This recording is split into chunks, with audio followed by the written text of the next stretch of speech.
Happy Pride, everyone. My name is Maria Treatise with Queerty, and today I have the immense honor of being joined by filmmaker, intersex activist, and Jersey girl, River Gallo. River, thank you so much for joining me today, and congrats on being a Queerty Pride 50 honoree. Thank you so much. I'm so excited. So, how do you balance it all, being a, multi-hyphenate filmmaker, acting and writing, while also doing activism and also being a Jersey girl? How do you balance it all? I think the Jersey Girl is definitely the focal point that keeps it all together. I don't know. I try to keep a community of people that I really trust and I love and that I could always fall back on. I think it's really important for queer people to have friends that could really be vulnerable with and be truly emotionally intimate. So I've done a pretty good job at collecting friends that are like that.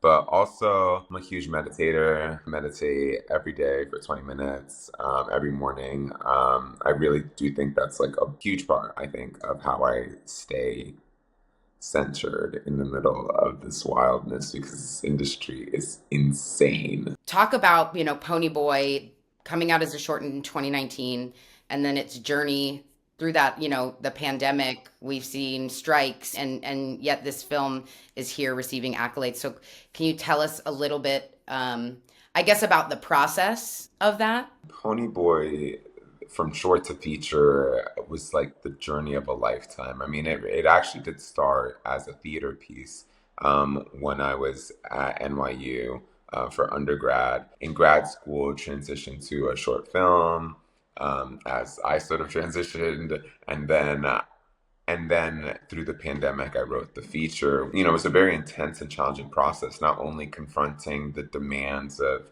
the industry, but also constantly delving deeper and deeper into my artistry, but also my personal story as an intersex person. And essentially, my entire coming out journey of being intersex has all been revolved around this work. I think above all, what has gotten me like able to do it was the fact that I knew that it was bigger than myself.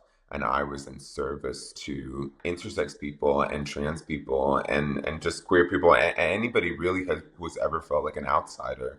I don't know. I just had this unshakable faith, honestly, that in the end it would happen because it had to happen. Because up until now, intersex people haven't had this moment in culture to actually pierce through the popular culture conversation.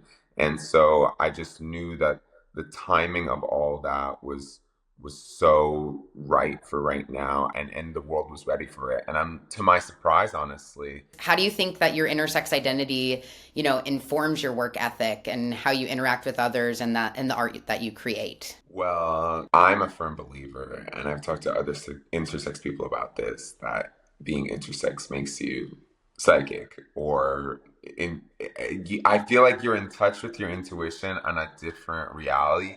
But I think it's mostly about like, for me, like constantly living like on the edge of knowing myself, and like it makes you kind of just like listen a little bit more carefully to myself and thus to like other people. Living in that gray space, you see the gray in all around, and how mostly everything is lives in an in-between space. That's exactly it. I feel like it gives me an edge, the intersex edge. I just feel like it's a blessing and a curse because I feel like it like lifts Oh, the veil of certain things. But like, yeah. yeah, I mean, we're a lucky, blessed few. One of the questions we have is what is your that we want everyone to answer is what is your queer superpower? So I feel like that's a good segue. I don't know if being intersex is your queer superpower. And I agree. I think being intersex is my superpower. I think it makes me have a unique perspective on life, and it gives me so much freedom to be myself and show up in the world with a lot of love and compassion. Thank you so much for chatting with me today, and being a part of the Queerty Pride 50. I can't thank you enough for being such a open, loud, creative, beautiful person. And I hope you have the best Pride season. Thank you.